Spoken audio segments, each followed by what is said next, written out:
అర్చకులతోటి వేద ఆశీర్వచనం. ముందుగా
ఆంధ్రప్రదేశ్ బ్రాహ్మణ సేవా సంఘ సమాఖ్య ఆధ్వర్యంలో ఈరోజు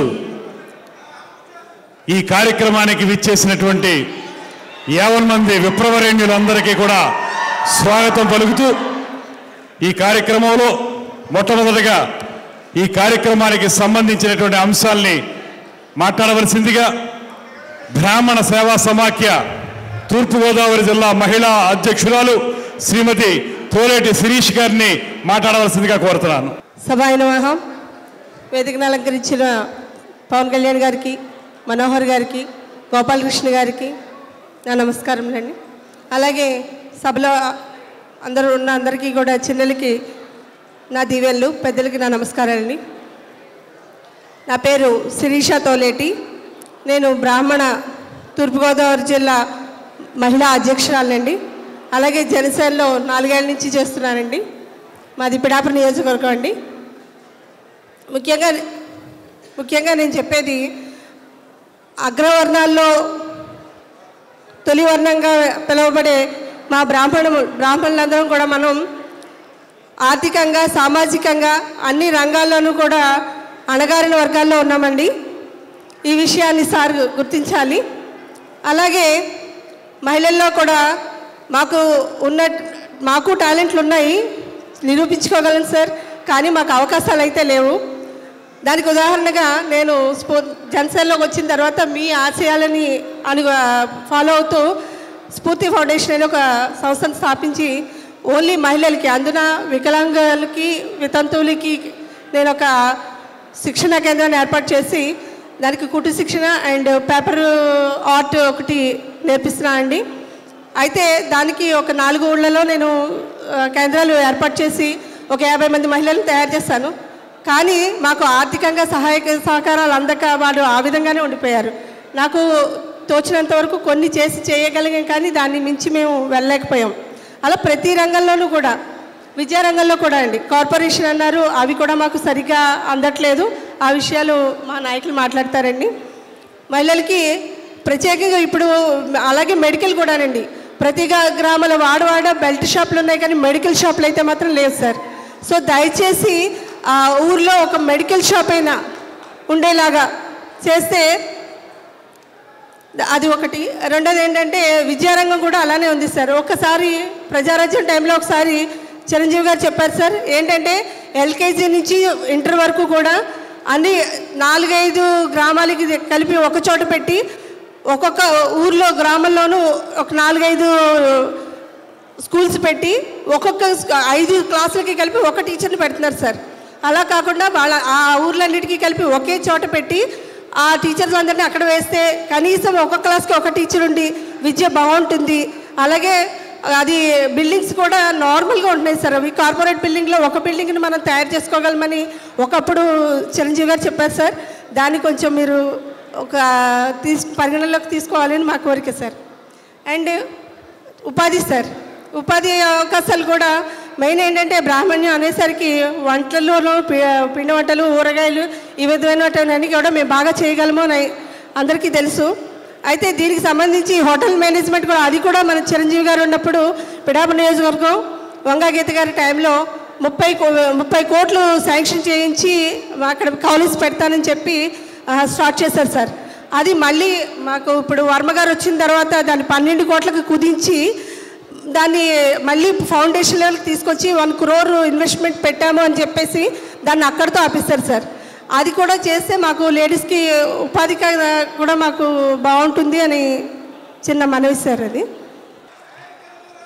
ఆంధ్రప్రదేశ్ రాష్ట్ర అర్చక పురోహిత సంఘం ప్రధాన కార్యదర్శి శ్రీ మామిళ్ళపల్లి అయ్యప్ప గారిని వేదిక మీదకి వచ్చి 2 నిమిషాలు మాట్లాడాల్సిందిగా కోరుతున్నాను. సభాయై నమః. ముఖ్యంగా జనసేన అధినేత శ్రీ పవన్ కళ్యాణ్ గారికి మరియు సాదర సభ్యులందరికీ మా ఆంధ్రప్రదేశ్ బ్రాహ్మణ సేవా సంఘ సమాఖ్య తరఫున వినమ్రపూర్వక నమస్కారాలు తెలియజేసుకుంటున్నాం. అట్లాగే రాష్ట్రంలో ఉండేటువంటి మనం చెప్పుకోవడానికి అగ్రవర్ణంగా ఉన్నాం, కానీ కొన్ని సంవత్సరాలు పోయిన తర్వాత చరిత్రలో చెప్పుకునే పరిస్థితి వచ్చింది. ఓహో, కొన్నాళ్లలో బ్రాహ్మణులు అనే ఒక జాతి ఉండేది, క్రమక్రమంగా అర్చక పురోహిత విభాగం అంతా కూడా నశించిపోయే పరిస్థితుల్లో ప్రస్తుతం బ్రాహ్మణ్యం ఉంది అనే సంగతిని తెలియజేస్తున్నాం. ఎందువల్ల అంటే వారికి సరైనటువంటి ఉపాధి కానీ లేదా సరైనటువంటి భరోసా కానీ లేకుండా పోయింది. ఎందువల్ల అంటే అర్చకుడికి కానీ పురోహితుడికి కానీ ఏదైనా ఇబ్బంది కలిగింది అంటే కనుక దానికి సంబంధించి మేమున్నాము అని చెప్పి వెనకాల నిలబడగలిగేటటువంటి పరిస్థితిలో ఉన్నటువంటి వ్యవస్థలు ఏవి కూడా మాకు లేకుండా పోయాయి. కాబట్టి ముఖ్యంగా మా బ్రాహ్మణులందరికీ కూడా కావాల్సింది మేమున్నాం మీకు, కాబట్టి మీరందరూ కూడా యథేచ్ఛగా మీ యొక్క వ్యవహారాలని కూడా చక్కగా చేస్తూ లోకా సమస్త సుఖినో భవంతు అనేటటువంటి నానుడిని చేసేటువంటి ఏకైక జాతి ఏదైనా ఉందంటే అది ముఖ్యంగా ప్రప్రథమంగా ఉన్నది ఈ యొక్క బ్రాహ్మణ జాతి. కాబట్టి అటువంటి బ్రాహ్మణ జాతికి అంతటికీ కూడా మీరు వెనుదనుగా నిలిచి మేమున్నామనే భరోసాను మాకు ఇస్తారనే ఉద్దేశంతో మేము ఈ సభకు రావడం, మా యొక్క విన్నపాలను ఇవ్వడం జరుగుతున్నది. ఇందాక చెప్పినట్లుగా మనకి అనేక రూపాల్లో జరుగుతున్నది. అసలే చీకటి సారది ఒక నానుడు ఉంది. అట్లాగా ఆ చీకట్లో ప్రయాణం చేయడానికి కూడా మేము సిద్ధంగా ఉన్నాం. ఎందువల్ల అంటే మా యొక్క లక్ష్యం జనసేన పార్టీ త్వరలోనే రాజ్యాధికారం లభిస్తుంది అనే ఒక చిరు వెలుగు మాకు ఎదురుగుండా కనిపిస్తూ ఉన్నది. కాబట్టి ఆ త్వరలోనే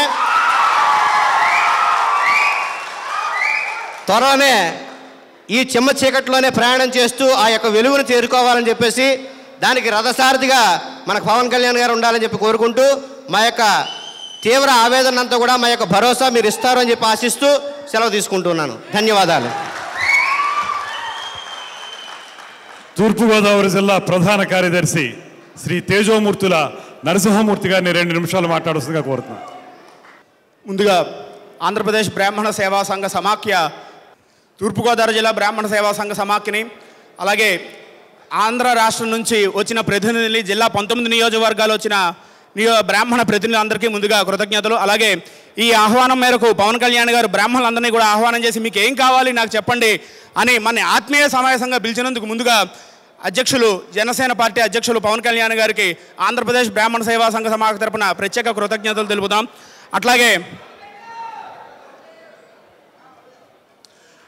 అట్లాగే ఇందాక మా సోదరులు అయ్యప్ప గారు చెప్పినట్టుగా ఈరోజు బ్రాహ్మణులు సామాజికంగా, ఆర్థికంగా కానీ చాలా వెనుకబాటుదరంగా ఉన్నారు. అంటే బ్రాహ్మణుల్ని అందరూ కూడా ప్రతి రాజకీయ పార్టీ ఇప్పుడున్న అధికారంలో ఉన్న ప్రతిపక్షాలు కానీ ఓట్ బ్యాంక్గా మాత్రమే చూస్తున్నాయి. ఈ ఓట్ బ్యాంక్గా చూడకుండా మమ్మల్ని అధికార దిశగా, ఆర్థికంగా, సామాజికంగా ఎదుగుదలకు పవన్ కళ్యాణ్ గారు, జనసేన పార్టీ మా వెనకాలండి మమ్మల్ని నడిపించే దిశగా ఇందాక అయ్యప్ప గారు చెప్పినట్టుగా మా గుండెల నిండా ధైర్యం ఈరోజు జనసేన పార్టీ బ్రాహ్మణులందరికీ కూడా. ఆ విధంగా అర్చకుల్ని, పురోహితుల్ని, బ్రాహ్మణ వర్గాల్లో ఉన్న వ్యాపారస్తుల్ని అందరినీ కూడా సరైనటువంటి దారిలో తీసుకువచ్చి వీళ్ళందరినీ కూడా ఆర్థికంగా, సామాజికంగా, రాజకీయంగా కూడా తగినటువంటి మాకు జనాభా ప్రాతిపదిక ప్రకారం తరైన స్థానాలు ఇస్తారని చెప్పేసి మేము తెలియజేసుకుంటూ ఈ అవకాశం ఇచ్చినటువంటి జనసేన అధ్యక్షులు పవన్ కళ్యాణ్ గారికి అర్చక, పురోహిత, బ్రాహ్మణ వర్గాలన్నింటి నుంచి రాష్ట్రం తరపున ప్రత్యేక కృతజ్ఞతలు తెలుపుతున్నాం. సభాయ నమః. తూర్పుగోదావరి జిల్లా అధ్యక్షులు శ్రీ కలగా ప్రభాకర్ రావు గారిని మాట్లాడవలసిందిగా కోరుతున్నాం. సర్వే జనా సుఖినో భవంతు అనగలిగిన ఆత్మీయమైన మనసున్న బ్రాహ్మణుల ఆశీస్సులు, శుభాశీస్సులన్నీ మన జనసేన పార్టీకి, జనసేన అధ్యక్షులు వారికి అందాలని మనస్ఫూర్తిగా కోరుకుంటూ, ముఖ్యంగా ఈరోజు బ్రాహ్మణ జాతిలో అనేక రకాల దారిద్ర్యాన్ని అనుభవిస్తున్నారు.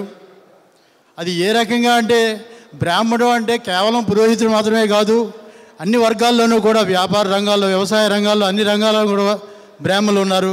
వారికి సరైన చేయూత ఇవ్వక ఎన్ని ప్రభుత్వాలు మారినప్పటికీ కూడా ప్రభుత్వం నుంచి ఏవైతే పథకాలు పెడుతున్నారో అది క్షేత్రస్థాయిలో చేరలేదని చెప్పడానికి చాలా ఉదాహరణలు ఉన్నాయి. అలాగే ఇప్పుడు ఎవరైతే నిజమైన లబ్ధిదారులు ఉన్నారో ఆ లబ్ధిదారులకి ప్రభుత్వం నుంచి వచ్చే సంక్షేమ పథకాలు అందట్లేదు. అది అందాలంటే మీలాంటి వారు ఈవేళ మీరు కేవలం బ్రాహ్మణ జాతి ఓటు బ్యాంకుగా కాకుండా మూలాలు శోధించి వీళ్ళలో ఏ సమస్య ఉంది తెలుసుకుందుకు ముందుకు వచ్చినందుకు ముందుగా మిమ్మల్ని అభినందిస్తూ మా యొక్క ఈ యొక్క సమస్యల్ని ఏవైతే బ్రాహ్మణ వంశపారపర్యం హక్కు పూజారుల్లో కానివ్వండి, అట్లాగే వ్యాపారం చేసుకునే వాళ్ళకి చేయూతనివ్వడంలో కానివ్వండి, వ్యవసాయం చేసుకునే వాళ్ళకి చేయూతనివ్వడంలో కానివ్వండి, అన్ని రంగాల్లోనూ వీళ్ళు వెనకబడిదారు ఉన్నారు. మీరు రేపు మీరు అధికారంలోకి వచ్చిన తర్వాత ఈ అన్ని వర్గాలకి కూడా సమన్యాయం చేయాలని, కేవలం పెన్షన్స్ మాత్రమే కాకుండా ఆ వ్యక్తి స్వతహాగా సొంతంగా నిలబడగలిగే స్థాయిని కల్పించాలని మనస్ఫూర్తిగా కోరుకుంటూ ఈ అవకాశం ఇచ్చినందుకు మీకు ధన్యవాదాలు తెలుపుకుంటూ. పవిత్ర గాయత్రి పీఠం అధ్యక్షులు శ్రీ సవితాల చక్రభాస్కరరావు గారిని మాట్లాడవలసిందిగా కోరు. శ్రీ బ్రాహ్మీ సుమశోభిత సులలిత శ్రీబిందు సంతర్పిత శ్రీరౌద్రీ రవిభాసుర రథగజాధ్యాధిష్ఠిత రాజిత శ్రీ విష్ణు ప్రియరూపిణి గుణఘృణి శ్రీచక్ర సంచారిణి గాయత్రీ శుభ సంపదో దదతునో శ్రీ గౌతమి సుస్థలే. వేదికను అలంకరించినటువంటి పవన్ కళ్యాణ్ గారికి, అలాగే నాదెండ్ల మనోహర్ గారికి, ముత్తా గోపాలకృష్ణ గారికి అందరికీ కూడా మా నమస్కారాలు తెలియజేసుకుంటున్నాం. మా బ్రాహ్మణ బంధువులందరికీ కూడా సాదర స్వాగతం పలుకుతున్నాం. ఏదైనా అన్యాయం జరిగితే బ్రాహ్మలు ఉద్యమం చేసి రోడ్డు మీదకి రారు, మౌనంగానే వారి యొక్క నిరసనని ప్రదర్శిస్తారు. కేవలము సత్ప్రవర్తనతోటి, సచ్చీలంతో ఈ వారి యొక్క మనోభావాల్ని వ్యక్తం చేసి కేవలము ఒక ముఖే చెప్పి నినాదం చేసుకుని వారి యొక్క సమస్యలని చెప్పుకునేటువంటి కేవలం ఏదైతే ఒక జాతితో బ్రాహ్మణ జాతి. వీళ్ళు ఉద్యమం చేసి రోడ్డు మీదకి రారు. వాళ్ళ మౌనమే మహాప్రళయం అయితే ఆ యొక్క వ్యక్తుల్ని ముంచేస్తుందని చెప్పడం, ఆ యొక్క వ్యవస్థల్ని తిరగబడి చెడ్డ చేసేటువంటి వ్యవస్థల్ని ముంచుతుందని చెప్పడంలో సందేహం లేదు. గత కాలంలో ఎన్నో 1984 సంవత్సరం క్రితం వరకు కూడా అనేక మంది బ్రాహ్మణులకి మంచి గౌరవ మర్యాదలు దక్కేవి, మంచి పదవులు, ఎమ్మెల్యే, ఎంపీ సీట్లు ఉండేవి. 84 తర్వాత వచ్చినటువంటి రాజకీయ ఈ పరిణామ దశలో బ్రాహ్మణుల్ని నింపాదిగా అణగదొక్కుతూ వచ్చారు. అది మనకి పవన్ కళ్యాణ్ గారు ఈ రాజకీయ చరిత్రను గమనించినట్టయితే 84కి ముందర ఎంతమంది బ్రాహ్మణులు ఉండేవారు ఈ అసెంబ్లీ పార్లమెంట్లో, 84 తర్వాత ఎందుకు తగ్గిపోయారనేటువంటిది వారు ఒక మారు దాని మీద దృష్టి పెడితే తెలిసిపోతుంది. బ్రాహ్మణులు ఉన్నప్పుడు ఈ పదవులందరూ అలంకరించినటువంటి వాళ్ళందరూ కూడా ఏమైనా స్వార్థాలకు కానీ ప్రలోభాలకు కానీ సంపదలు దాచుకోవడానికి కానీ వారి భవిష్యత్ తరాలను వాళ్ళని పోషించుకోవడం కోసం చేశారా, లేకపోతే సమాజ సేవ కోసం చేశారా అనేటువంటిది కూడా అందరికీ విదితమైనటువంటి విషయమే. బ్రాహ్మణులు ఎవరు కూడా తమ స్వార్థం కోసం ఎక్కడ పనిచేయరు. కాబట్టి సమాజ కళ్యాణం కోసం పనిచేసేటువంటి ఈ బ్రాహ్మణుల్ని వెనక్కి పెట్టి స్వార్థంతో కూడుకున్నటువంటి అనేక మంది ఎదరికొచ్చి వీరినందరినీ అణగదొక్కడం అనేటువంటి ఈ చరిత్రలో మనకు తెలుస్తోంది. ఇప్పుడు 175 సీట్లు ఉన్నాయంటే దాంట్లో 6 నుంచి 7% మన బ్రాహ్మణ జనాభా రాష్ట్రంలో ఉందంటే కనీసం మనకి జిల్లాకి ఒక సీటు మనకి ఎమ్మెల్యే సీటు టికెట్ ఇచ్చినా కూడా మనం నెగ్గించుకోగలం. ఎందుకంటే పట్టణాల్లో ఓట్ బ్యాంకు, మన బ్రాహ్మణ ఓట్ బ్యాంకు ఖచ్చితంగా డిసైడింగ్ ఫ్యాక్టర్గా ఉంది. కొన్ని రాజమండ్రిలో ఉంటేనే 30,000 మంది ఉన్నారు. ఈ 30,000 మంది ఎటువైపు ఓటేస్తే ఆ వ్యక్తే నెగ్గుతాడు, నో డౌట్. దాంట్లో అలాగే కాకినాడలో ఉన్నారు, అలాగే విజయవాడలో ఉన్నారు, అలాగే విశాఖపట్నంలో ఉన్నారు. ఎక్కడ మనం గమనించినట్లయితే మన బ్రాహ్మిన్స్ పట్టణాల్లో కేంద్రీకరించినటువంటి బ్రాహ్మిన్స్ అందరూ కూడా ఏకతాటి మీద నిలబడితే ఒక డిసైడింగ్ ఫ్యాక్టర్ అవ్వగలరు. కాబట్టి ఈ బ్రాహ్మణులకి మనం టికెట్ ఇస్తే వీళ్ళే నెగ్గుతారని మాత్రం పవన్ కళ్యాణ్ గారు ఆలోచించాల్సిన అవసరం లేదు. ఖచ్చితంగా మీరు ఇచ్చి చూడండి, మేము ఆ సీట్ని గెలిపించి మీకు తీసుకొచ్చి అప్పచెప్తామని చెప్పి మీకు మాట ఇస్తున్నాం. మీరు గమనించండి, రాజమహేంద్రవరం అంటే కందుకూరి వీరేశలింగం మంత్రులు గారు ఆయన మొత్తం ఆస్తులన్నీ త్యాగం చేశారు. అలాగే టంగుటూరు ప్రకాశం పంతులు గారు, న్యాపతి సుబ్బారావు గారు పంతులు గారు, అలాగే ఏబి నాగేశ్వరరావు గారు, ఆఖరికి ఈరోజు నేను కొన్ని కోట్ల రూపాయలు నేను సంపాదించిన యావదాస్తుల్ని సమాజానికి ఇచ్చేశాను. మహా గాయత్రి పీఠం 144 అడుగుల గాయత్రి పీఠాన్ని 12 అంతస్తులు కట్టాను. అంటే ఇవేమీ మేము బయట దోచుకు సంపాదించింది కాదు, కష్టపడి రక్తం స్వేదం కింద చిందించి సంపాదించిన మా కుటుంబ ఆస్తుల్ని మేము సమాజానికి ఇచ్చాం. కాబట్టి మేము ఈ రాజకీయాల్లో సంపాదించుకోవాల్సిన అవసరం మాకు లేదు. మీరు ఒక మారు విచ్చేసినట్లయితే గాయత్రి పీఠానికి మన దుర్గేష్ గారికి తెలుసు, ఎప్పుడైనా మీకు సమయం కుదిరినప్పుడు, ఇప్పుడు కాదు కానీ సమయం కుదిరినప్పుడు అమ్మవారికి ఆశీస్సులు తీసుకుని మీరు కూడా అభివృద్ధి పదంలోకి వచ్చి మీరు ఉన్నత పదవిలో ఉండి మా యొక్క బ్రాహ్మణ వర్గానంతటినీ కూడా మీరు బాగా ఇదివరకులా పూర్వ వైభవం వచ్చేటట్లు చేస్తారని మేము ఆశిస్తున్నాం. ఈ అవకాశం వచ్చిన అందరికీ కూడా నమస్కారం.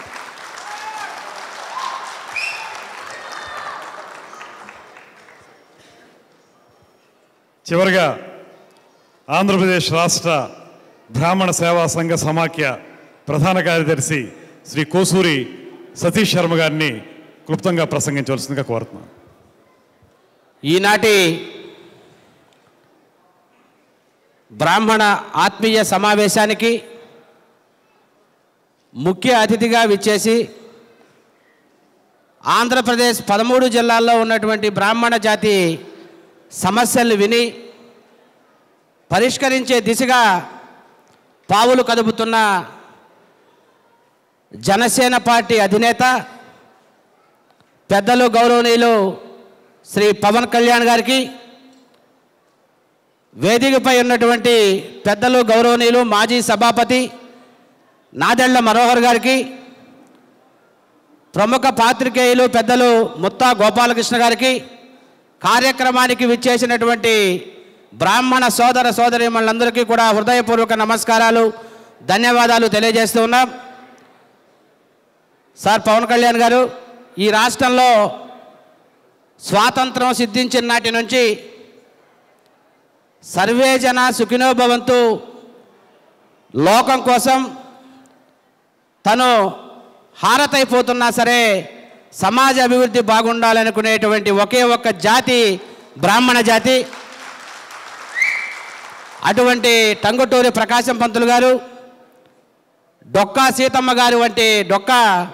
సీతమ్మ గారి వంటి మహనీయులు జన్మించినటువంటి ఈ జాతి రాజకీయంగా, సామాజికంగా, ఆర్థికంగా వెనుకబాటుతనంలో ఉన్నటువంటి పరిస్థితి. ఈ పరిస్థితిలో గత ప్రభుత్వం బ్రాహ్మణ జాతికి 500 కోట్లు కేటాయిస్తానని చెప్పినటువంటి సందర్భం 210 కోట్లు కేటాయించింది. ఇవాళ ఉన్నటువంటి రాష్ట్ర బడ్జెట్ 1,40,000 కోట్ల రూపాయలు దాటినటువంటి సందర్భం. 4% మా బ్రాహ్మణ జాతి ఈ రాష్ట్రంలో ఓటు బ్యాంక్గా ఉన్నాం. సంక్షేమానికి ఖర్చు పెట్టాల్సినటువంటి దాదాపుగా 4-5 వేల కోట్ల రూపాయలు కూడా బ్రాహ్మణ జాతికి ఖర్చు పెట్టాల్సిన సందర్భం ఉన్నది వాళ్ళ ప్రభుత్వాలు. కానీ మేము నోరు తెరిచి చాలా సందర్భాల్లో అడిగినటువంటి సందర్భం. మేము ముఖ్యంగా మీ దృష్టికి తీసుకొచ్చేటువంటి అంశాలు బ్రాహ్మణ సంక్షేమానికి సంబంధించి మీ ఎన్నికల మేనిఫెస్టోలో 4% దామాషా ప్రకారం ఉన్నటువంటి మా జాతికి 1500 కోట్ల రూపాయలని మీ ఎన్నికల మేనిఫెస్టోలో పెట్టి మాకు సంక్షేమానికి ఉపయోగపడాలని, అలానే దాదాపుగా ధూపదీప నైవేద్యాలు సైతం నోచుకొని దేవాలయాలు ఈ రాష్ట్రంలో చాలా ఉన్నాయి. అటువంటి దేవాలయాలన్నిటికీ కూడా ధార్మిక పరిషత్ అనేటువంటి ఒక విధానాన్ని ఏర్పాటు చేసి ఆ యొక్క అర్చకులకు సంబంధించి మరి వారు 2015 పిఆర్సీ అడుగుతూ ఉన్నారు స్కేల్ ప్రకారం. పక్క రాష్ట్రాల్లో అర్చకులకి ట్రెజరీరాల జీతాలు ఇస్తూ ఉన్నారు. మన ఆంధ్రప్రదేశ్లో ఇంతవరకు అటువంటి ప్రక్రియే స్టార్ట్ అవ్వలేదు. మరి అర్చకులకు కూడా 2015 పిఆర్సీ వర్తించే విధంగా మీ యొక్క మేనిఫెస్టోలో ఉండాలని, పిఆర్సీ లేనటువంటి అర్చకులకు 15,000 రూపాయలు మినిమం కనీస వేతనం వారి బతుకు తెరువు కావాలని మేము తెలియజేస్తూ ఉన్నాం. అలానే మరి బయటకు వచ్చి చెప్పలేనటువంటి పరిస్థితులు మా బ్రాహ్మణులకు ఉన్నటువంటి ఆర్థిక ఇబ్బందులు పెద్దలు నాదెళ్ల మనోహర్ గారికి బాగా తెలుసు. తెనాల్లో చాలా ఎక్కువ మంది బ్రాహ్మణ్స్ కూడా ఉన్నారు. వారి ఇవాళ కబ్జాలు చేస్తూ ఉన్నారు ఆస్తులు. మరి పిల్లల్ని చదివించుకోవడానికి నానా అగచాట్లు పడేటువంటి రోజులు ఇవి. ముఖ్యమైనటువంటి పట్టణాలలో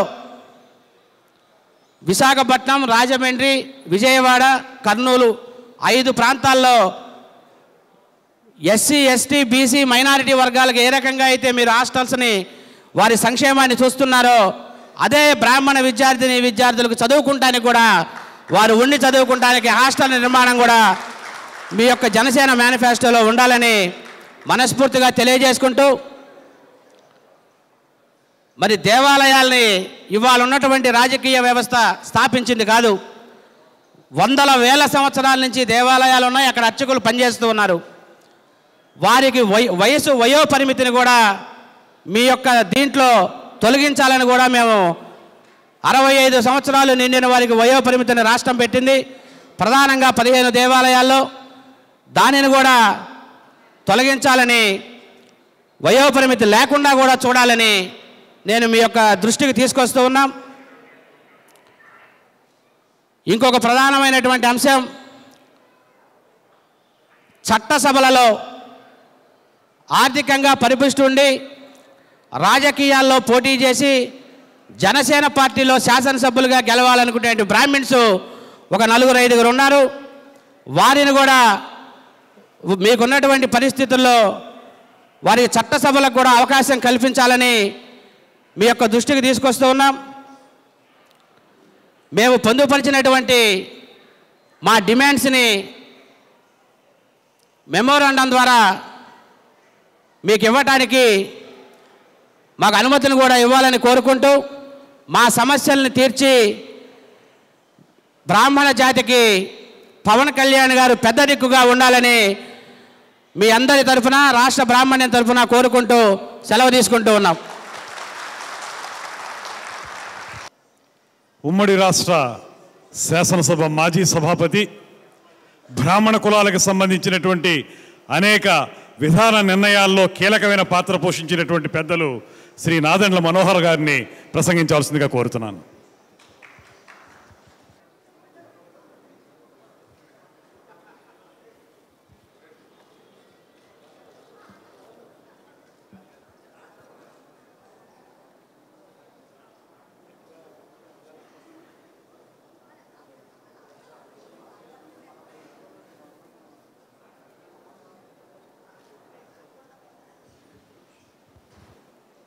వేదికను అలంకరించిన పెద్దలు, మా పార్టీ అధ్యక్షులు పవన్ కళ్యాణ్ గారికి, అదేవిధంగా సీనియర్ నాయకులు ముత్తా గోపాలకృష్ణ గారికి, అనేక మంది పెద్దలు, చక్కటి సమావేశానికి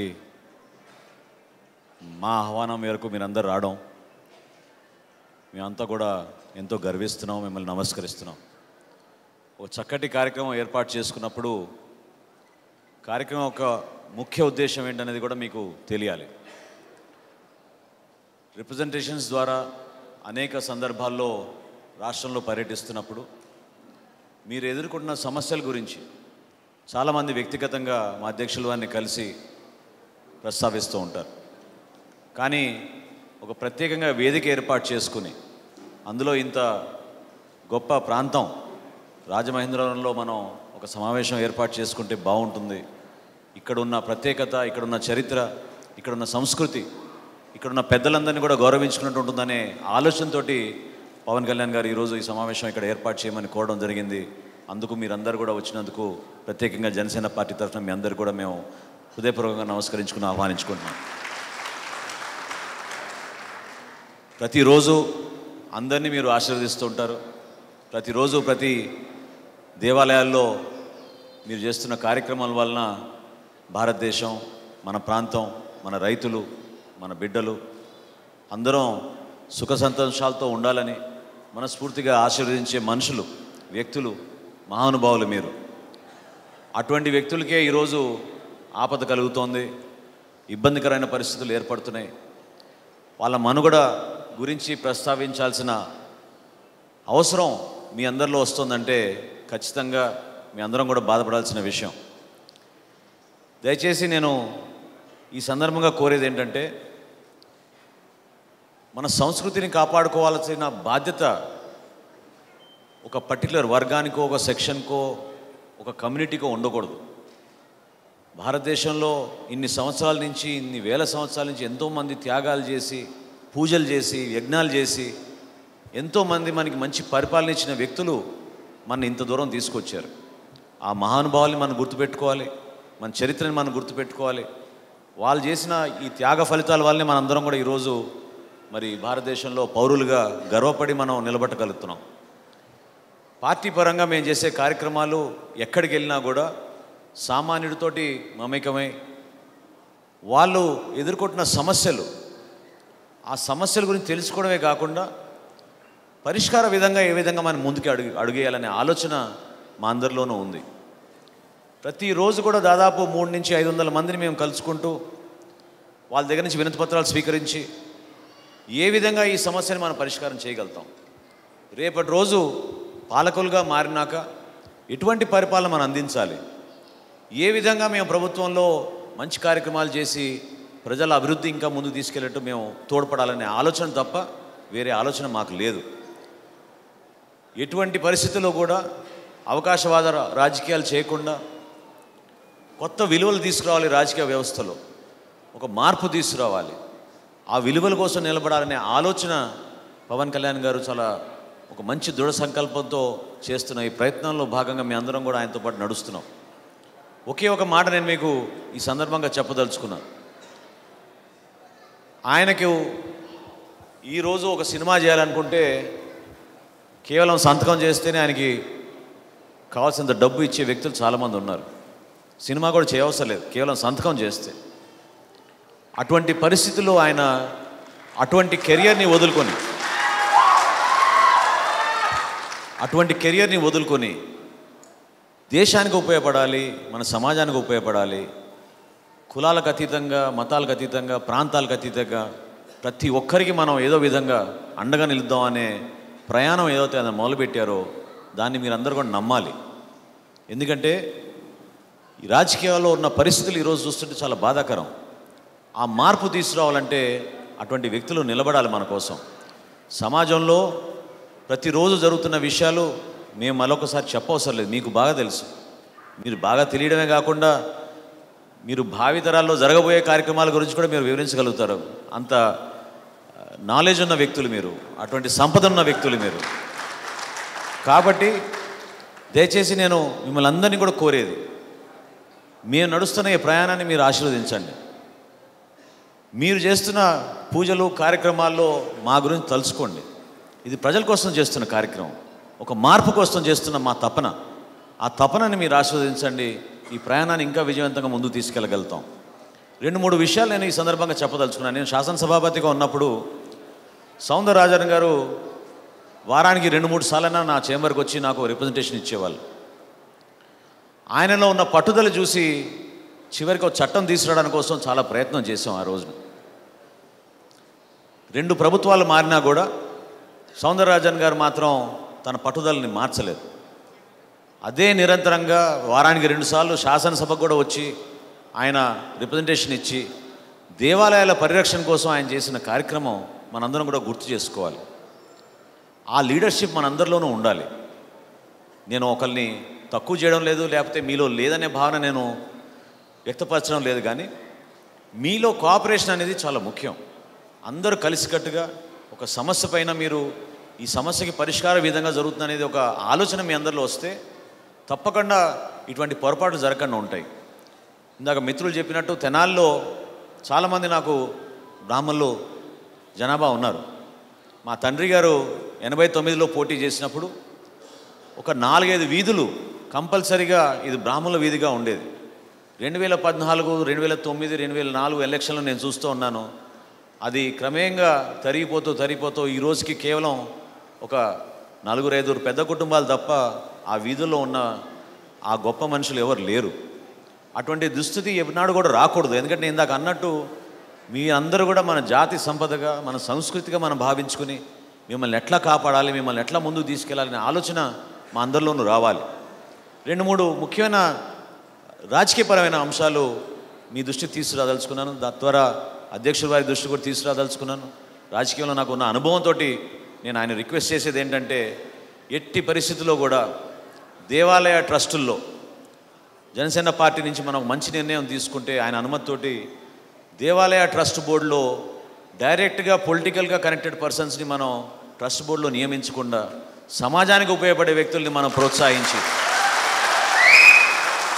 తద్వారా ఆ ఆలయ ఆస్తుల్ని కాపాడి అర్చకులకి ఆ గౌరవం ఇచ్చి వాళ్ళందరినీ కూడా మరి ప్రజలకి సేవ చేసే విధంగా ఒక మార్పు తీసుకువచ్చే విధంగా అధ్యక్షుల వారు నిర్ణయం తీసుకుంటారని నేను కోరుతున్నాను.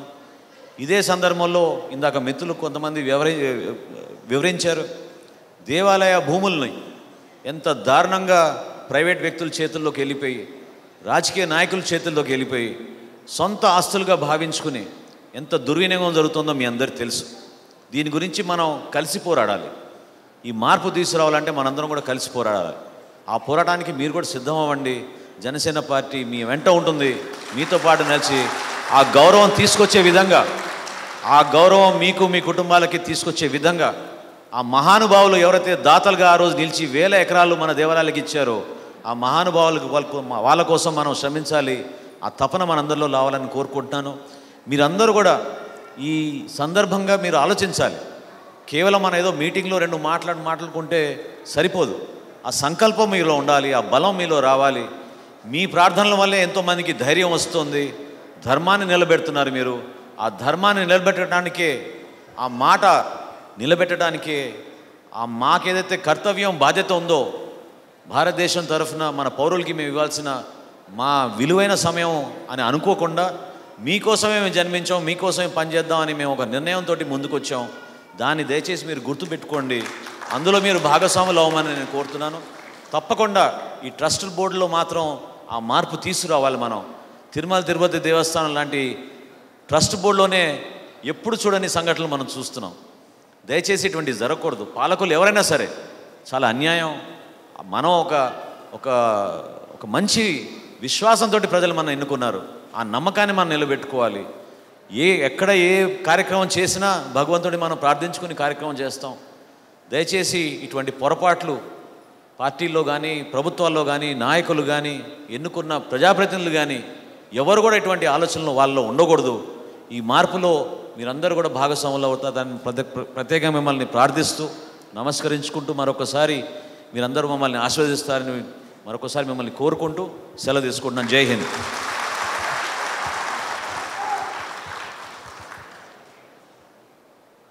అగ్రవర్ణాల్లోని పేదలకు సైతం సంక్షేమ ఫలాలు బలంగా అందాలనేటువంటి నినాదాన్ని రాష్ట్ర వ్యాప్తంగా, ఆ మాటకు వస్తే దేశవ్యాప్తంగా నినదిస్తూ ఇవాళ సమాజంలో కులాలన్నింటినీ కూడా ఐక్యం చేయాలనేటువంటి ఏకైక ధ్యేయంతో ముందుకు వెళుతున్నటువంటి ఏకైక నాయకులు పెద్దలు శ్రీ పవన్ కళ్యాణ్ గారిని ప్రసంగించాల్సిందిగా కోరుతున్నాను.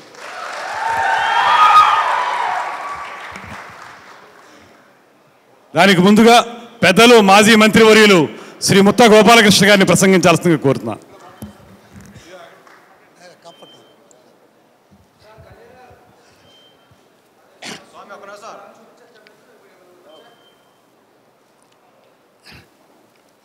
జనసేన నాయకులు మా నాయకులైన పవన్ కళ్యాణ్ గారికి, అలాగే వేదిక మీద నాదెండ్ల మనోహర్ గారికి, సభలో ఉన్న బ్రాహ్మణ ప్రముఖులకి, రాష్ట్రంలో ఉన్న బ్రాహ్మణ సమాజానికి కూడా ముందుగానే శుభాకాంక్షలు, నమస్కారాలు. ఇది మీరందరూ కూడా కళ్యాణ్ గారు ఎప్పుడు మాట్లాడతారని చూస్తున్నారు. ఎక్కువ సమయం తీసుకొని ఒక సంఘటన మీకు చెప్పాలని చెప్పేసి ఈ అవకాశం తీసుకుంటున్నాను. ఆయనకి తెలుసు, మాకు తెలుసు, రావు గోపాలరావు గారు అని చెప్పి సినిమా ఆర్టిస్టు. ఆయన భార్య బ్రాహ్మణ స్త్రీ. ఆయన భార్యతో గుళ్ళకి వెళ్ళినప్పుడు గుడిని చూసి దేవుని ప్రార్థించేవాడు కాదు, అక్కడ పరిస్థితుల్ని అధ్యయనం చేసేవాడు. 3 తరాల వ్యక్తులు దేవుడికి పూజలు చేసేవారు, అందరినీ ఆశీర్వదించేవారు. ఆయన వచ్చి నాకు అర్థం కావట్లేదు, 3 తరాల నుంచి దేవుణ్ణి ప్రార్థిస్తున్నారు, పూజలు చేస్తున్నారు, యజ్ఞాలు చేస్తున్నారు, యాగాలు చేస్తున్నారు, కానీ వారి జీవితాలు మారలేదటండి. ఓ రోజు రాత్రి దేవుడు కనబడ్డాడట. నీ సందేహానికి నేను జవాబు చెప్తానని చెప్పమన్నాడు. మరి బ్రాహ్మణులు ఎప్పుడూ కూడా పూజలు చేస్తారు, యజ్ఞాలు చేస్తారు, యాగాలు చేస్తారు. వారు చేసేది ప్రజల గురించి, పాలకుల గురించి. ఏ ఒక్కరూ నాకు ఇది కావాలని ఎప్పుడు కోరలేదు. వారు కోరకుండా నేను ఇస్తాను. వారు పూజలు చేసి మాకు కూడా ఏదైనా ఇమ్మని కోరితే ఇవ్వగలరు, కానీ వాళ్ళు కోరేదంతా కూడా రాజులకి, చక్రవర్తులకి, పాలకులకి, ప్రజల గురించి యాగాలు చేస్తారు, యజ్ఞాలు చేస్తారు. కాబట్టి వారు అడగలేదు కాబట్టి నేను ఇవ్వట్లేదు, అందుకే వాళ్ళ జీవితాలు అలా ఉన్నాయని చెప్పేసి దేవుడు చెప్పాడట. ఆ ఒక్క సంగతి మీతో పంచుకోవాలని. ఎందుకు చెప్తానంటే వీరికి కావాల్సింది పాలన కాదు, ఉద్యోగాలు కావాలి. ఉద్యోగంతో వారి కుటుంబాలు పోషించుకోవాలని కోరుకుంటున్నారు.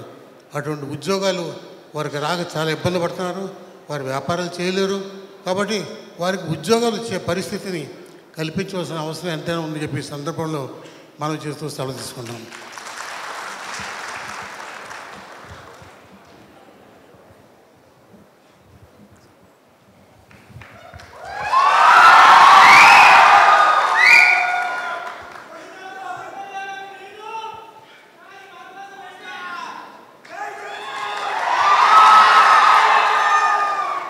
ఇక్కడికి వచ్చిన అన్నదమ్ములందరికీ, అక్క చెల్లెలందరికీ, బ్రాహ్మణ సమాఖ్యకి చెందిన పెద్దలందరికీ, వేదిక పైన ఉన్న సోదరులు మనోహర్ గారికి, ముత్తా గోపాలకృష్ణ గారికి, ప్రతి ఒక్కరికి నా హృదయపూర్వక నమస్కారం.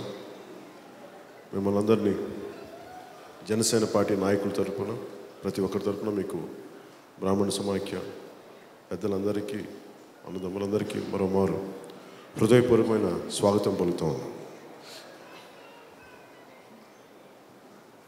నేను ఒక పొలిటికల్ పార్టీ ఇండిపెండెంట్గా పెట్టాలని ఆలోచించినప్పుడు, నేనేదో ఒక నటుడిగా అయిన తర్వాత నాకు సమాజం మీద, రాజకీయాల మీద వచ్చిన అవగాహన కాదు.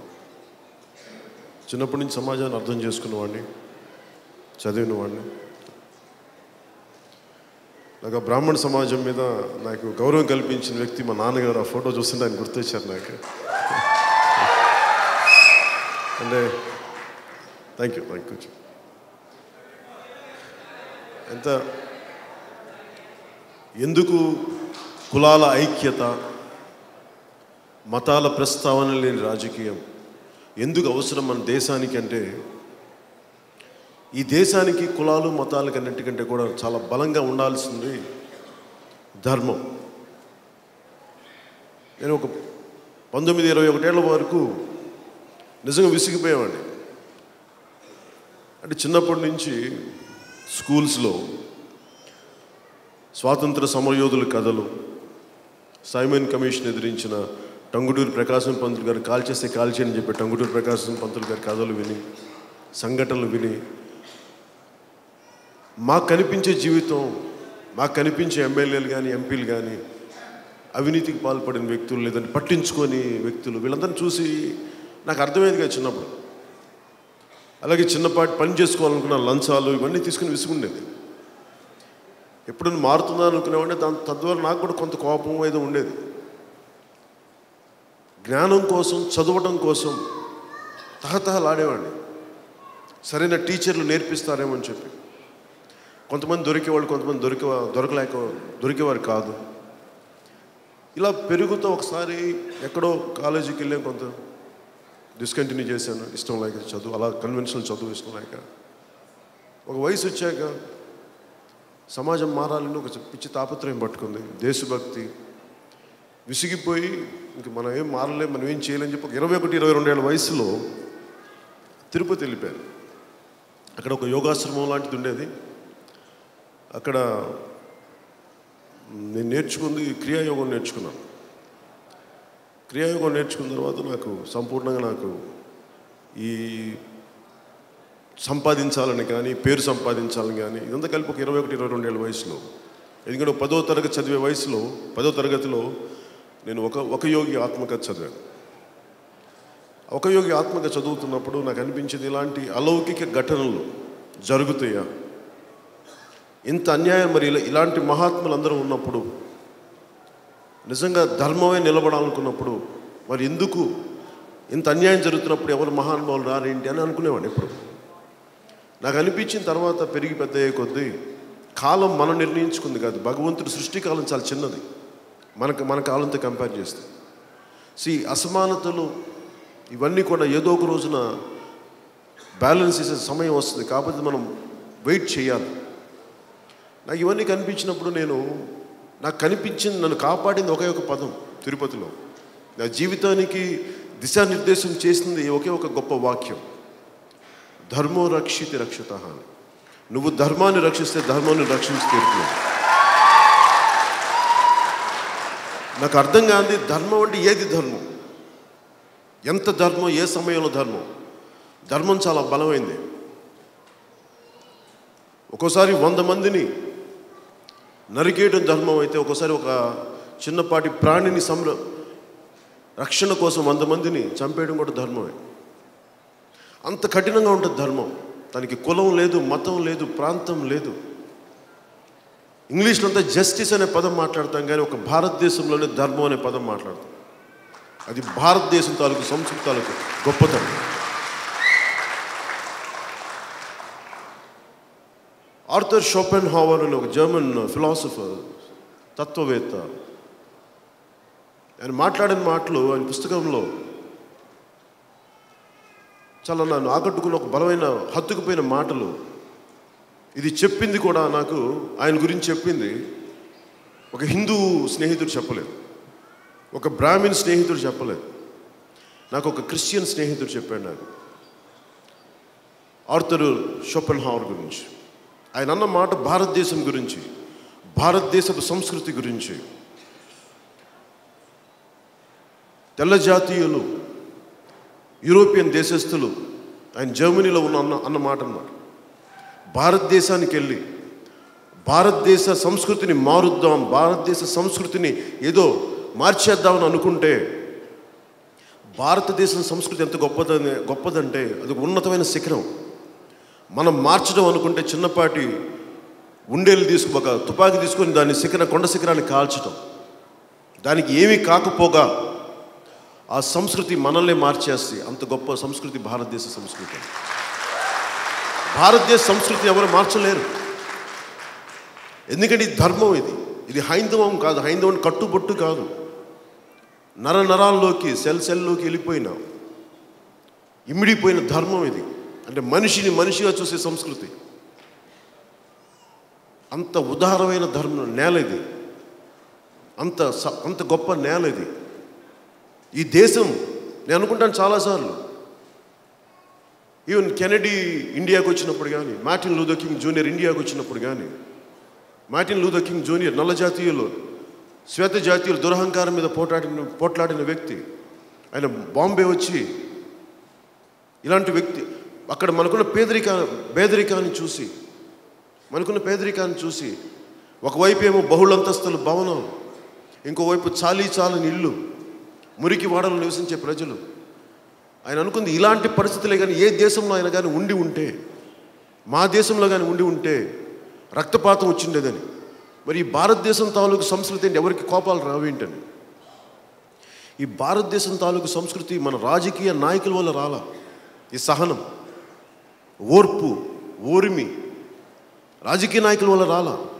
ఏ మూలకెళ్ళినా భారతదేశంలో, ఏ పల్లెటూరుకి వెళ్ళినా, ఏ మూలకెళ్ళినా ఒక గొప్పవాడు ఉంటాడు, ఒక తత్వవేత్త ఉంటాడు. ఒక్కొక్క కులంలో, ఒక్కొక్క మతంలో ఈ నేల అంత గొప్ప పునీతమైంది. వేదాలు వల్లించిన నేల ఇది. వేదాలు తాలూకు సారాన్ని నిలబెట్టిన నేల. దీన్ని ఎవరు దోచుకెళ్ళలేరు. ఎందుకంటే ఇది గుండె లోతుల్లోకి వెళ్ళిపోయింది, రక్త ప్రవాహంలోకి వెళ్ళిపోయింది, తరతరాల డిఎన్ఏలోకి వెళ్ళిపోయింది. ఇది పుస్తకాల్లో తీసుకెళ్ళిపోతే వచ్చేది కాదు. ఇది అలాంటి సంపూర్ణమైన సమగ్రమైన జ్ఞానాన్ని అవపోసాన పట్టుకున్నది బ్రాహ్మణ సమాజం. ఇలాంటి పరిస్థితుల్లో ఉన్న బ్రాహ్మణులకి నేను చిన్నప్పుడు చెన్నైలో పెరిగాను కొంతకాలం. ప్రతి ఒక్కరు ఈరోజు నేను జనసేన పార్టీ గురించి మాట్లాడటానికి మీకు 1800 కోట్లు కావాలా, కార్పొరేషన్కి పదవులు కావాలా, ఇవి ఇవ్వడానికి కాదు. నేను ఫస్ట్ వీటన్నిటికంటే కూడా ముందు మీకు జనసేన పార్టీ నుంచి మీకు హామీ ఇవ్వగలిగేది, నేను నిలబడగలిగేది మీకు ఆత్మగౌరవం ఇవ్వడం. ఫస్ట్ మనిషి, గాలి, నీరు, తిండి తర్వాత ఆత్మగౌరవంతో కావాలి ప్రతి కులానికి. అలాంటిది బ్రాహ్మణుల్ని చెన్నైలో చూసామండి. ఒక వెట్టకారం బ్రాహ్మణులంటే, బ్రాహ్మణుల మీద అపహాస్యం, బ్రాహ్మణుల్ని ఒక జోకర్లాగా మాట్లాడటం, సినిమాల్లో పరిహసించడం, ఇవన్నీ నాకు ఆవేదన కలిగించే అంశాలు. నేను ఎప్పుడు కూడా సినిమాల్లో కులం పేరు ఎప్పుడు పెట్టలేదు. ఒక కులాన్ని పరిహాసం చేయలేదు. ఇది నా విలువ, ఇది నా కమిట్మెంట్ నా సమాజం కోసం. ఇంత గొప్ప వ్యక్తులు, ఇలాంటి కులాల్ని ఎవరికి తెలుసు? బ్రాహ్మణుల్లో ఎంత గొప్పవారు ఉన్నారు. ఈ రోజున అందరినీ ప్రతి ఒక్కరూ చాలా వరకు బ్రాహ్మణుల్ని చాలా వారి మీద వ్యంగ్యాలు, వెటకారాలు, అపహాస్యాలు ఇవి నాకు చాలా బాధ కలిగిస్తాయి. ఒక సమాజంలో మనందరం ఉంటే ఇంకో కులాన్ని దూషించడం ఏంటి? ఇంకో కులాన్ని ఎవరో చేసిన తప్పులకి, ఎప్పుడో వేల సంవత్సరాలు ఎవరో చేసిన తప్పులకి ప్రతి సమాజంలో అందరూ మంచి వాళ్ళు ఉంటారా? జ్ఞానాన్ని తప్పుదోవ పట్టించే వాళ్ళు ఉంటారు, జ్ఞానాన్ని స్వార్థానికి వాడేవాళ్ళు ఉంటారు.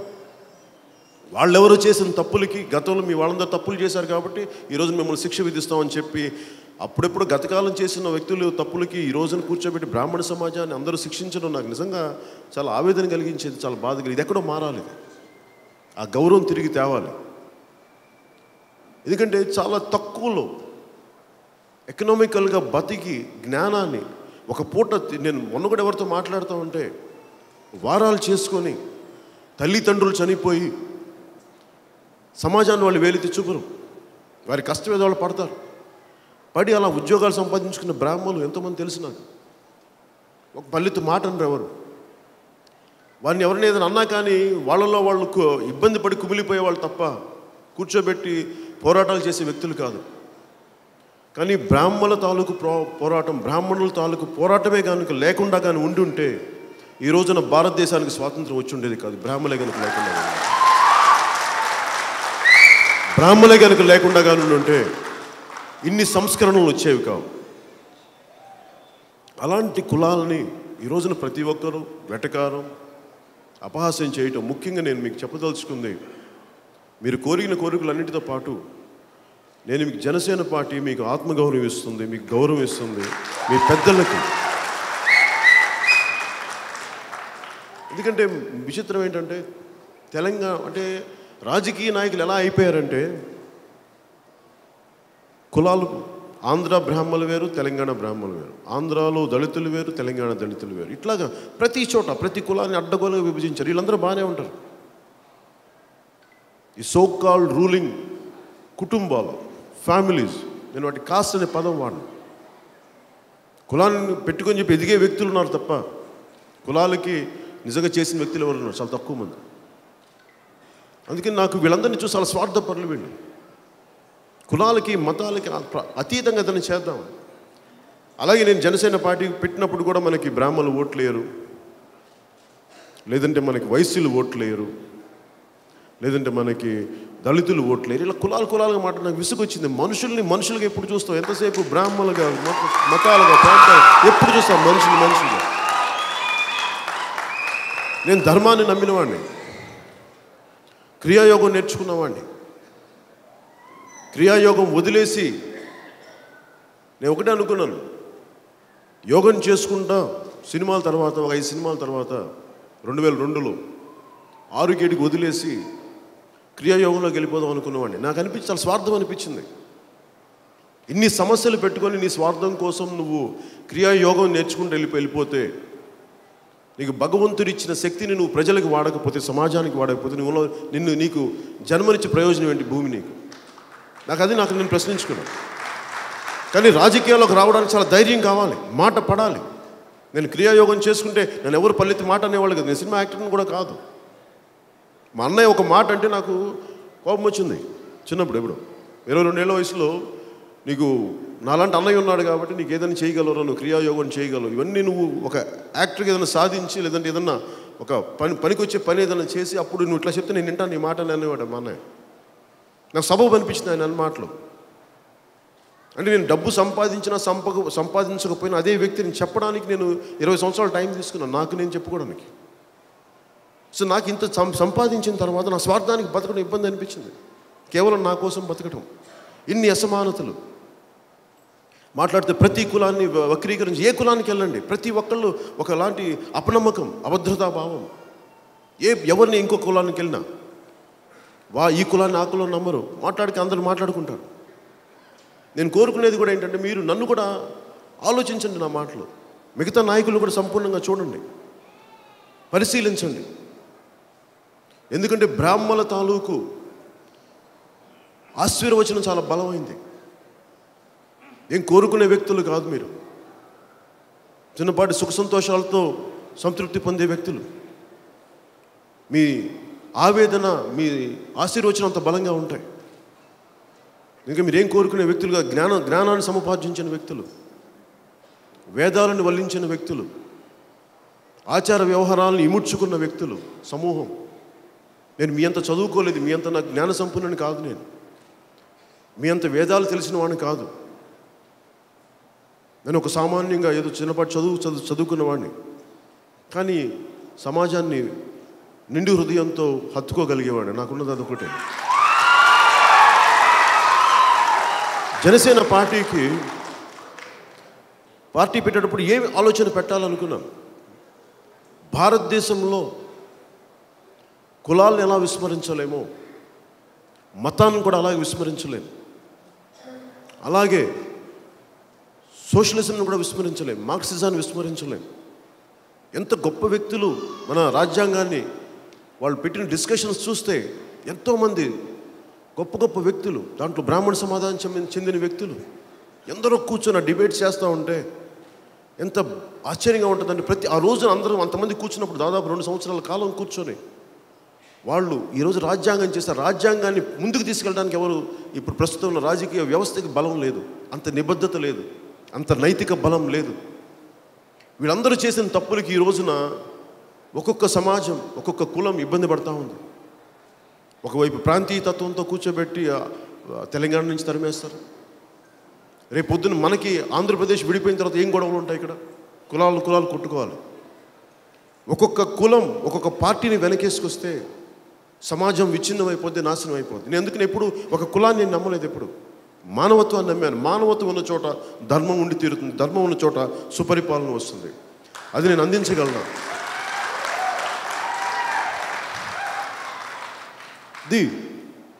సో నేను కోరుకుంటుంది కూడా మీకు ఎలాంటి బలమైన పరిపాలన కావాలి, ఏ మూలకెళ్ళినా సరే దేవాలయాల్లో కానీ. నాకు ఒక్కసారి ఇందాక మాట్లాడుతుంటే పెద్దలు మనోహర్ గారు మాట్లాడుతూ ఉంటే అంతకుముందు నాకు చర్చించారు, మన కమిటీస్లో దేవాలయ కమిటీస్లో ఎందుకు బ్రాహ్మణ సమాజం తీసుకోరు? ఇంత వేద జ్ఞానం ఉండి ఈ పండితులను తీసుకొని పొలిటికల్ నామినేటెడ్ పోస్టులకి అసలు దేవాలయాల మీద కానీ మతం మీద కానీ విలువ లేని వ్యక్తుల్ని, గౌరవం లేని వ్యక్తుల్ని ఎందుకు అంత ఉన్నత స్థానంలో పెడతారు? ఎవరు వాళ్ళ ఇష్టానికి చేసేస్తూ ఉన్నారు. మన దేశ దౌర్భాగ్యం ఏంటంటే లౌకికం అనే పేరు మీద అన్ని మతాలకు గౌరవిస్తారు, కానీ ఒక హిందూ మతాన్ని చులకనగా చూస్తారు.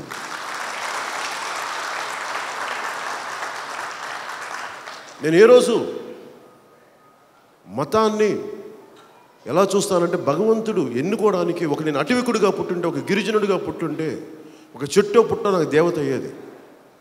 ఒక రెడ్ ఇండియన్గా పుట్టుంటే ఒక పుల్లో కానీ ఒక చెట్టు కానీ దేవత అయిపోద్ది. అలాంటిది మన భారతదేశంలో పుట్టడంలో మన దేవియో పరమశివుడు ఒక దేవుడు ఒక దేవతో మన భగవంతుని చేరుకోవడానికి మార్గం అవుతుంది. అలాంటిది మనకి హిందూ మతాన్ని అందరూ అవహేళన చేస్తుంటే మాట్లాడరు. దానికి భారతీయ జనతా పార్టీ మాట్లాడాలా? ఇది భారత రాజ్యాంగం కల్పించిన హక్కు కదా. ఒక్కొక్కళ్ళు ఇంకొకరిని పరిహసిస్తుంటే, ఇంకొక మతాన్ని ఇంకొక కులాన్ని తిడుతూ ఉంటే రాజకీయ నాయకులు ఆపాలి కదా. ఎవరు మాట్లాడరు. అంటే దానికి భారతీయ జనతా పార్టీ మాట్లాడాలా? హిందూ సంస్థలు మాట్లాడాలా? తెలుగుదేశం పార్టీకి హక్కు లేదా? వైసీపీకి హక్కు లేదా? కాంగ్రెస్కి లేదా? ఎవరు మాట్లాడితే మాకు ఆ సంఘం ఓట్లు పడతాయేమో, వీళ్ళతో మాట్లాడితే ఈ కులం ఓట్లు పోతాయి, వాళ్ళతో మాట్లాడితే ఆ మతం, ఇలా పెట్టుకుంటే మరి రాజ్యాంగాన్ని మీరేం రక్షిస్తున్నారు మీ రాజ్యాంగాన్ని? మరి భారత రాజ్యాంగం మీద మీరు ప్రామిస్ చేసిన పర్పస్ ఏముంది? మీరు కన్వీనియంట్ పాలిటిక్స్ చేస్తే, అవకాశవాద రాజకీయాలు చేస్తే దేశం ఇలాగే దౌర్భాగ్య స్థితిలో ఉంటుంది. అలాగే దాన్ని చూస్తే అలా అందరూ అలా దిగజార్చి ఈ రోజున ప్రతి కులాన్ని ఇంకో కులం తిట్టే స్థాయికి, అపనమ్మకం పెట్టే స్థాయికి, ఇంకొకళ్ళు కూర్చోబెట్టి ప్రతి కులాన్ని మనకి వయసులు స్మగ్లర్లు అనే స్థాయికి వెళ్ళిపోతా ఉంటే సమాజం ఎలా అపనమ్మకం వచ్చేది? ఎలా బతకగలం మనం ఈ సమాజంలో? అందుకే కులాల ఐక్యతను ఎందుకు పెట్టానంటే, కులాల ఐక్యత అవసరం. ఒక ఇద్దరు ముగ్గురు తిట్టేస్తే కూర్చోబెట్టి విచ్ఛిన్నం అయిపోదు. నన్ను చాలామంది చెప్పారు, మీరు ఈ కులాన్ని కలుపుకోండి, మీరు కొద్దిమంది బ్రాహ్మణులు కలుపుకోండి, లేదా మీరు వాళ్ళని కలుపుకోండి అంటే, నేను ఆ కులాలని కూర్చోబెట్టి 2-3 కులాలను పెట్టుకుని రాజకీయం చేయడానికి రాలా. భారత రాజ్యాంగం ఏదైతే చెప్పిందో అన్ని కులాలని అన్ని మతాలని సమానంగా చూడగలిగే పదవి అది.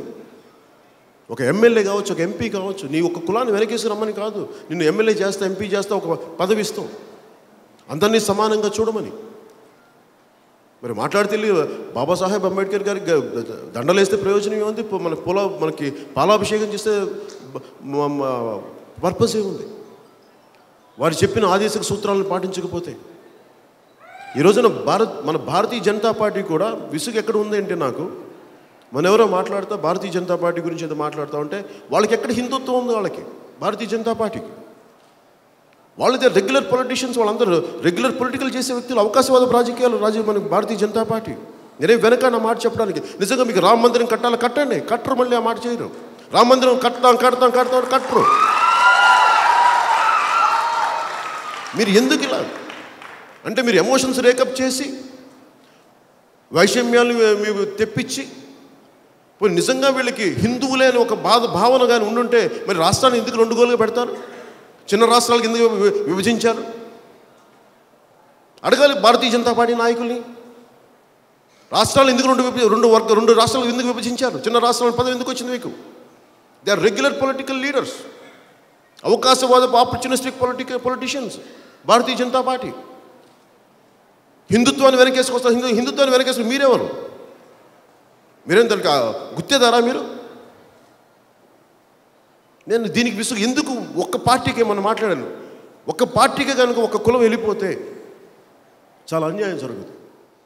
నేనేం నమ్ముతున్నానంటే, ధర్మాన్ని పాటించే పార్టీని మీరు పట్టుకోండి. ఈ రోజున జనసేన పార్టీ, నేను మీకు మనస్ఫూర్తిగా చెప్తున్నా, ఎందుకు నేను ఏ కులంలో పుట్టానో నాకు తెలియదు, కానీ ఏ కులంలో పుట్టాలో మనకి ఎక్కడ చాయిస్ ఉంది? ఏ భాష మాట్లాడాలో, ఏ రూపురేఖలు తీసుకోవాలి, ఎలా మనకి ఎక్కడ చాయిస్ ఉంది? కానీ నేను రెల్లి కులాన్ని ఎందుకు స్వీకరించానని చెప్తాను ఈ రోజున మనకి ఈ సభలో. నాకు నిజంగా కులాల మీద విసుగొచ్చేసింది. రెల్లి కులాన్ని ఎందుకు స్వీకరించారంటే అందరూ అవి చేయొచ్చు ఇవి చేయొచ్చు కూర్చోబెట్టి నానా చెత్త రోడ్ల మీద పడేస్తే ఆ చెత్త చెదారాన్ని శుభ్రం చేసేది ఎవరు?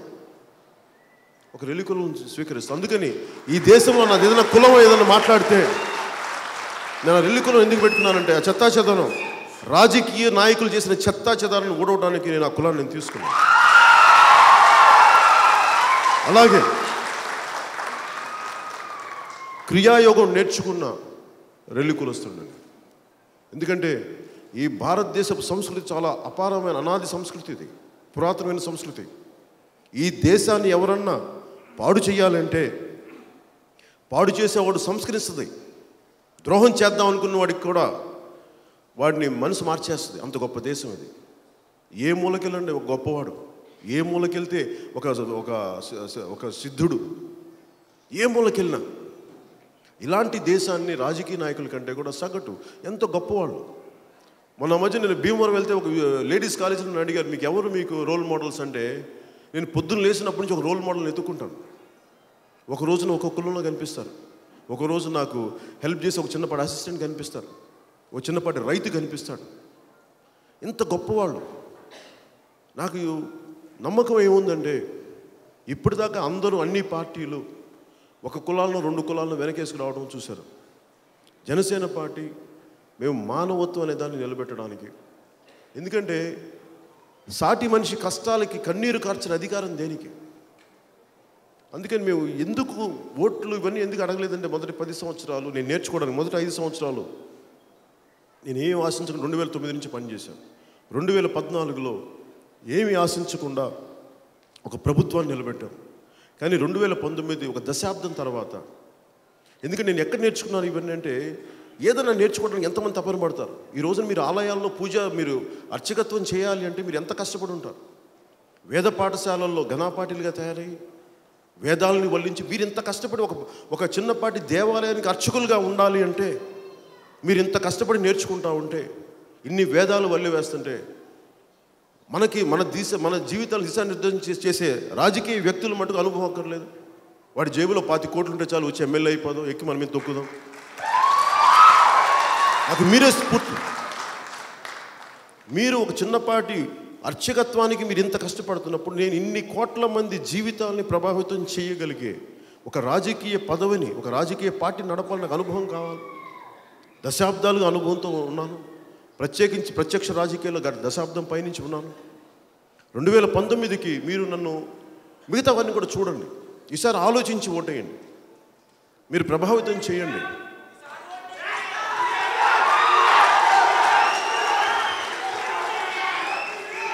ఇందాక దారిలో వస్తుంటే 2 పుస్తకాలు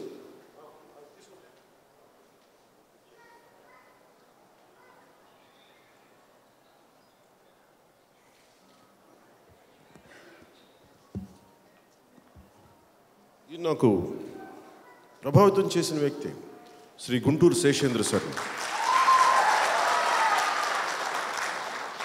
ఈయన రాసిన పుస్తకంలో కవిసేన మేనిఫెస్టోని ఉంటే, ఒక కవి అనేవాడు ఎలా ఉండాలి, దేనికి ఏ విలువలకు నిలబడాలి, ప్రజల బాధల్ని చెప్పగలగాలి, ప్రజల్లో క్రోధాగ్నులు పుట్టించాలి.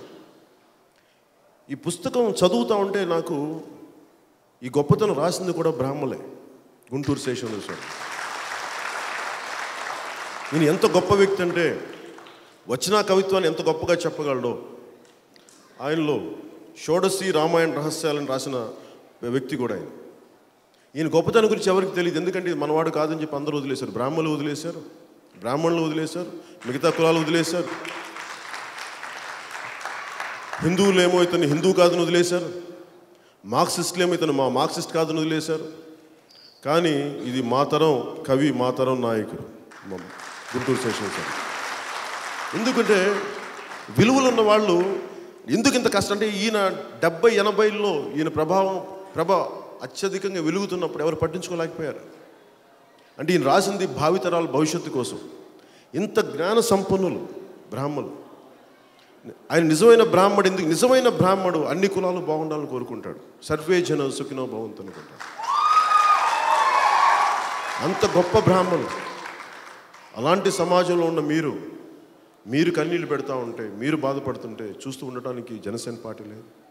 మీ కన్నీళ్లు తుడవటానికి, మీరు ఆసరా వస్తే మా భుజం ఇవ్వడానికి మేము ఉన్నాం. జనసేన పార్టీ ఉంది మీకు.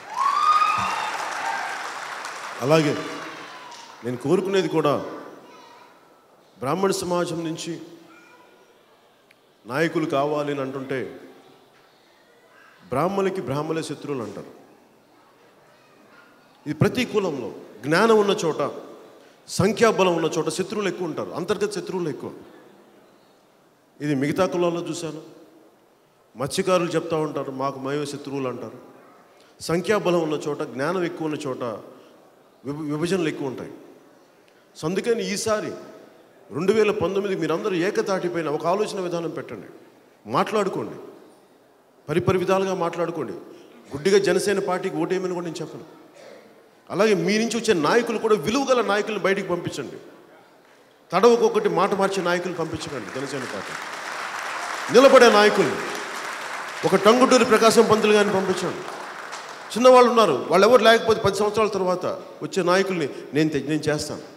బ్రాహ్మణుల నుంచి గొప్ప నాయకుల్ని, భారతదేశానికి ఉపయోగపడే నాయకుల్ని మేము ఆంధ్రప్రదేశ్ నుంచి మేము తయారు చేసుకుంటాం.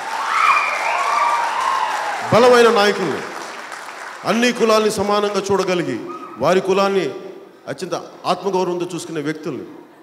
అలాగే జనసేన పార్టీ అధికారంలోకి వస్తే బ్రాహ్మణ ఆత్మగౌరవానికి భంగం వాటిల్లకుండా, మీ మీద ఎలాంటి పరిహాసాలు చేసినా కానీ దానికి చట్టపర రహితమైన చర్యలు తీసుకునే విధంగా నేను మీకు బలమైన చట్టాలు తయారు చేస్తాను. బ్రాహ్మణులంటే కూర్చోబెట్టి వెటకారాలు చేయడానికి, వారి భాషని, తెలంగాణ యాసని అంటేనే రాష్ట్ర విభజన జరిగింది. మరి బ్రాహ్మణులు కూర్చోబెట్టి ప్రతి కులం ఇట్లా మాట్లాడుతూ ఉంటే ఎవరో ఒకళ్ళు ఎందుకు ఊరుకుంటారు? ఎవరైనా ఎందుకు ఊరుకోవాలి? సో మీకు మీ ఆత్మగౌరవానికి ఇచ్చే ప్రభుత్వాన్ని మేము తీసుకొస్తాం. బ్రాహ్మణుల ఆత్మగౌరవాన్ని నిలబెడతాం. బ్రాహ్మణుల తాలూకు ఇందాక మీరు మాట్లాడుతూ ఉంటే ఎక్కడికి వెళ్ళినా కానీ మేము బ్రాహ్మణులు పుట్టడం చాలామంది అడుగుతారు, ఆడపిల్లలు, మగపిల్లలు, మేము అగ్రకులంలో పుట్టడం మేము చేసిన పాపమా అని. మాకంత ఇది లేవంటే నేను అంటున్నాను, మీకు కావాల్సింది నేను అనుకున్నప్పుడు ప్రత్యేకించి నాకు ఇబ్బంది ఏముందంటే welfare hostels, Brahmin welfare hostels అంటే మళ్ళీ కులాలని విభజించినట్టు ఉంటుంది. నేను ఎలాంటిది కోరుకుంటున్నానంటే ఒక కామన్ స్కూల్ సిస్టమ్ కావాలి. నిజంగా కులాలు ఎవరి కులాలని వాళ్ళు ఉంటారు, సడన్గా వెళ్ళిపోయి కూర్చోబెట్టి ఒక వయసు వచ్చిన తర్వాత కూర్చోబెట్టి వేరే కులాలు పెళ్లి చేసుకోవడం కుదరదు ఈ సమాజంలో. ఇష్టపడితే జరగాలి తప్ప. అందుకే నేను కోరుకునేది కూడా చదువుల దగ్గర నుంచి కామన్ స్కూల్ సిస్టమ్ మీకు బాగుంది అంటే మటుకు కామన్ ఫెంటాస్టిక్ హాస్టల్స్. ఎందుకంటే నాకు అన్ని కులాలు కలిపి ఉండాలని పిల్లలకి ఏం తెలుసు కులవాదన. అందుకని పిల్లలందరికీ కామన్ స్కూల్ సిస్టమ్ పెట్టాలి. బీసీలు, ఎస్సీలు ఇట్లా వెల్ఫేర్ హాస్టల్ కాకుండా కామన్ స్కూల్ సిస్టమ్ రావాలని నేను మనస్ఫూర్తిగా కోరుకున్నాను. కానీ మీకు ఏదైనా ప్రత్యేక పరిస్థితుల్లో మీలో కొంతమంది ఇబ్బంది ఉంటే ఆ తర్వాత ఒకసారి మనం మాట్లాడదాం, దాని తగ్గట్టుగా మనం సరైన చర్యలు తీసుకుంటామని మీకు తెలియజేసుకుంటూ, అలాగే ఉద్యోగాలు మటుకు ముఖ్యంగా బ్రాహ్మణులకి ఆర్థికంగా వారికి స్వశక్తి మీద నిలబడగలిగే పరిస్థితులు తీసుకురావాలి. ముఖ్యంగా బ్రాహ్మణ కులానికి చెందిన ఆడపడుచులకి మటుకు ఇందాక మీరు మాట్లాడుతూ ఉంటే మాకు కనీసం ఒక మెడికల్ షాపు నడుపుకునే శక్తి కూడా మాకు కావాలి, కనీసం అదన్నా ఇవ్వాలి అంటే ఖచ్చితంగా స్వయం మీ కాళ్ళ మీద నిలబడగలిగే, స్వయం శక్తి మీద నిలబడగలిగే వ్యాపార పరిస్థితుల్ని, మీరు వ్యాపారం చేసుకునే పరిస్థితులను ఖచ్చితంగా జనసేన పార్టీ ద్వారా నేను క్రియేట్ చేస్తాను. కాకపోతే నేను అందరిలా కూర్చోబెట్టి తెలంగాణ నాయకుల్లా కానీ మిగతా నాయకుల్లాగా 2019లో ఈ విషయం చేసేస్తాను, 2021లో చెప్పను. నేను 25 సంవత్సరాలు రాజకీయాలు ఉండడం పనిచేయడానికి వచ్చాను, దేశం కోసం, సమాజం కోసం. మీరు ఓటు వేసినా వేయకపోయినా నేనైతే మీకోసం పనిచేస్తున్నాను. నేను కోరుకునేది కూడా మీ సహకారం కావాలి. మీరు నన్ను ఆలోచించి సపోర్ట్ చేయండి. ఎమోషనల్గా కంటే కూడా ఈ వ్యక్తి వల్ల ఎన్ని ఉపయోగాలు ఉన్నాయి, ఈ జనసేన పార్టీ వల్ల ఎన్ని ఉపయోగాలు ఉన్నాయి ఆలోచించి అందరినీ కంపేర్ చేయండి. తెలుగుదేశం పార్టీని కంపేర్ చేయండి, వైసీపీ నాయకులు కంపేర్ చేయండి. అన్నీ ఆలోచించి మీరు ఒక నిర్ణయం తీసుకుంటే మీరు మాకు వెన్నుదన్నుగా ఉండండి. అప్పుడు మీరు చేయకపోయినా ఇంత చేసిన వాళ్ళం. రేపు పొద్దున మీరు అండగా నిలబడితే ఇంకెంత చేస్తాం. చేసే అధిక స్థాయి ఎక్కువ ఉంటుంది, అంతకుమించి తప్ప చేయమని ఎప్పుడు కాదు. అలాగే యువతకు కానీ యువకులకు కానీ పెద్దలకు కానీ మీ గౌరవం తగ్గకుండా మీ ప్రతిభకి తగ్గ ఉద్యోగాలు వచ్చేలాగా, మీ ప్రతిభకి తగ్గ వ్యాపార పెట్టుకునే పరిస్థితులు కల్పించేలాగా, అది కార్పొరేషన్, బ్రాహ్మణ్ కార్పొరేషన్ కానీ దానికి అవసరమైతే 1800 కోట్లు అడిగారు, ఇంకో 1500 అడిగారు, 1800 కోట్లు ఎంత అడిగారు, అది కాకుండా ఇంకో 1000 కోట్లు ఎక్కువ వేస్తాం. మీరు ఎందుకు 1800 కోట్లకి ఆగిపోతారు? చూద్దాం, మనకి ఎందుకంటే బోల్డంత సంపద ఉంది. మీరు బాగుండాలనే మనస్ఫూర్తి కోరిక. అలాగే దేవాదాయ శాఖలో కూడా మీరు చాలా బలమైన పాత్ర పోషించాలి. అధికారులు పోషించడం కాదు, ఆగమ శాస్త్రాన్ని అర్థం చేసుకున్న వాళ్ళు, వేదాలను అర్థం చేసుకున్న వాళ్ళు, ఈ దేశ దిశానిర్దేశాన్ని మీరు చూడగలిగేవాళ్ళు, ముందుకు తీసుకెళ్ళగలిగేవాళ్ళు. అందుకని మీకు ఉన్నతమైన స్థానం కల్పిస్తాను మనస్ఫూర్తిగా తెలియజేసుకుంటూ సెలవు తీసుకున్నాను. జై హింద్.